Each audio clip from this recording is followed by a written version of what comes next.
খাৰুপেটীয়াৰ চৰাঞ্চলত বাঘৰ আতংক। বাঘৰ আক্ৰমণত গুৰুতৰভাৱে আহত এজন খেতিয়ক। আৰক্ষী বনকৰ্মীৰ দল উপস্থিত ঘটনাস্থলীত, আতংকিত চৰাঞ্চলবাসী। আজি পুৱাই দৰঙৰ খাৰুপেটীয়াৰ চৰাঞ্চলত বাঘৰ আতংক।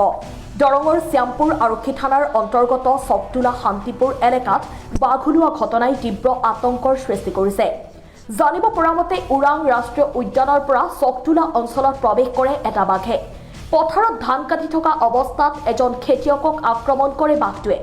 বাঘৰ আক্ৰমণত গুৰুতৰভাৱে আহত হয় বদলি বৈৰালী গাঁৱৰ 40 বছৰীয়া উমৰ আলী।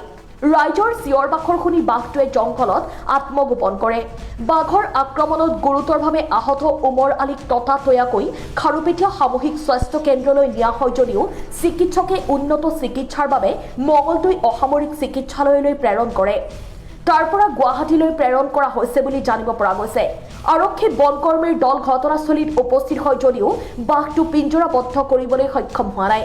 এখন মাকৈ খেতিৰ মাজত বাঘটোৱে আত্মগোপন কৰি আছে বুলি জানিব পৰা গৈছে।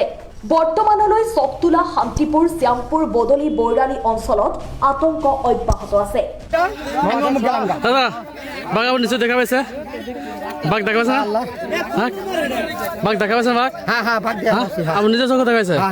মানুহজন মাৰিছে নেকি? মানুহ মাৰিছে। মানুহজনৰ নাম কি? মানুহজনৰ নাম কি? উমৰ পাগলা বুলি কয় না। 3টা বজাত খবৰ পালোঁ। মই বদলি বৰলি গাঁৱৰ VDB হয়, মোৰ নাম আমিৰ হুছেইন। ৰাতিৰ 3টা বজাত খবৰ পালোঁ যে বাঘ ওলাইছে বা এতিয়া বাঘৰ ভয়। আমিতো ৰাতিত ওলাব নোৱাৰোঁ। ৰাতিপুৱাই আমি ফৰেষ্টৰক জনালোঁ। ফৰেষ্টৰক জনোৱাৰ পিছত ফৰেষ্টৰ ক'লে ঠিক আছে, আপোনাৰ যিটো গাঁৱৰ মানে মানুহে খেতি বাতি কৰিছে, খেতি বাতি উঠাব যাব, আপুনি এটা কাম কৰিব, ৰাইজক জনাই দিয়ক যে আজি যাতে খেতি বাতিত নাযায়। আমিও গৈ আছোঁ, আমি গাংটো পাৰ হৈ আছোঁ। পাৰ হোৱাৰ পিছত আমি আপোনাক ফোন কৰিম, আপোনাৰ লগত লগ ধৰিম। তাৰপিছত সিহঁতে আহোঁতে মানে 8টাতো বাজি গ'ল। 8টা বাজাৰ পিছত সিহঁতে অহাৰ আগত আমি আহিছোঁ কোনখিনিত বাঘটো ওলাল। আহি বাঘৰ খোজটো চাইছোঁ, খোজটো বহুত ডাঙৰ ডাঙৰ চাইছোঁ। বাঘটো চোৱা নাই, খোজবিলাক চাইছোঁ, ৰাতিপুৱাৰ খোজ হয়। তাৰপিছত ফৰেষ্টৰ অহাৰ পিছত আমি ফৰেষ্টৰৰ লগত ইফালে পাৰ্টিটো সোমাল, আমি লগতে সোমালোঁ। সোমোৱাৰ পিছত আমি ৰাইজক মানা দিলোঁ যে তোমালোকে আজি খেতিত কামটো বন্ধ কৰা, কামটো জীৱন ভৰাই কৰিলে, আজি কামটো তোমালোকে বন্ধ কৰা। বাঘটো ইয়াতে আছে, আমি খোজ পোৱাৰ মতে বাঘটো ইয়াতে আছে, তোমালোকে আজি কামটো বন্ধ কৰি ঘৰৰ ফালে গুচি যোৱা। কিছুমান আহিলে, কিছুমান আকৌ এই বাঘ ওলাইছে, বাঘ কি হ'ব ইয়াত, আমি চাব পাৰিম, এনেকৈ কোৱাত যেতিয়া আমি এই পথাৰৰ পৰা ৰাস্তাৰ মাজত উঠিলোঁ, পিঠালিৰ মাজত উঠিলোঁ, উঠাৰ পিছত এওঁক ধৰিলে। নাম হ'ল উমৰ আলী, দেউতাকৰ নাম মিনচ আলী, বদলি বৰলি ঘৰ। এওঁক ধৰিলে। আমি ৰাস্তা পাওঁতে যেতিয়া ধৰিলে, ইফালে হাল্লা হ'ল। হাল্লা হোৱাৰ লগে লগে আমি আহিলোঁ, ফৰেষ্টৰো আহিল।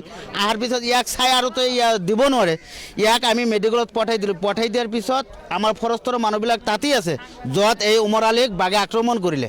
তাতে আছে ফৰেষ্টৰ মানুহবিলাক, অলপ জিৰণি লৈ আছে, সিহঁতেও আহি আছে। তাৰপিছত আমি থানাত খবৰ দিলোঁ। থানাত খবৰ দিয়াৰ পিছত আমাৰ অচিত মহোদয়ে আমাৰ থানাৰ পৰা পাৰ্টিটো পঠাই দিলে। পাৰ্টিটো পঠোৱাৰ পিছত আমি লগতে আহিলোঁ। আহি কিনে চালোঁ যে ইয়াত এই অলপ ডাঙৰ ডাঙৰ মাকৈ খেতি আছে, তাত বাঘটো সোমাই আছে। এতিয়া এইটো বাঘ বস্তু, এইটো আমি যাব নোৱাৰোঁ তাতে, ফৰেষ্টৰো মানুহ যাব নোৱাৰে। ইহঁতেহে মানুহক মানে ছেফটো কৰি দিব পাৰিব যে তোমালোকে তাতে নাযাব। এইটো বাঘ বস্তু, এইটো ধৰি ল'ব নোৱাৰে। গড় হ'লে খেদিব পাৰে, হাতী হ'লে খেদিব পাৰে, হৰিণ হ'লেও খেদি ল'ব পাৰে, কিন্তু বাঘ বস্তুটো কোনো খেদিব নোৱাৰে। তাৰ কাৰণে মানুহক আমি ৰাতিপুৱাৰ পৰা হুঁচিয়াৰ কৰি দি আছোঁ। মানুহে যদি হুঁচিয়াৰ নহয় তেন্তে দুখ কেনেকৈ হ'ব ফৰেষ্টৰৰ? এনে ফৰেষ্টৰক দুখ দি লাভ নাই। ফৰেষ্টৰৰ মানুহবিলাক আহি আছে, আমি যেতিয়া খবৰটো দিওঁ তেতিয়া আহি আছে। এইখিনি মানুহটোৰ অৱস্থা মানে ক্ৰিটিকেলি হয়, ইনজিঅ'ৰ্ড হয়। ইয়াক আমি মেডিকেলত পঠাই দিছোঁ। মই আল্লাহৰ ওচৰত মানে প্ৰাৰ্থনা জনাইছোঁ যে সিহঁতক অলপ সুস্থ কৰি ৰাখক। যিমানখিনি মানে সিহঁৰ আঘাত হৈছে, মানে বাচিব বুলি আশা কৰা যায়। বেছিভাগ যিমানখিনি আঘাত হৈছে, এটা ছাইডত হৈছে, বাচিব বুলি মানে এটা বিশ্বাস আহে। মই আল্লাহৰ ওচৰত প্ৰাৰ্থনা কৰোঁ মানুহটোক সুস্থ কৰি ৰাখক। গাঁৱৰ ৰাতিপুৱাৰ পৰা বাঘ এটা ওলাই আছে, মানে ৰাইজে মানে গম পোৱাৰ পিছত ফৰেষ্টক ফোন কৰা হ'ল। ফৰেষ্ট মানে আহি পালে।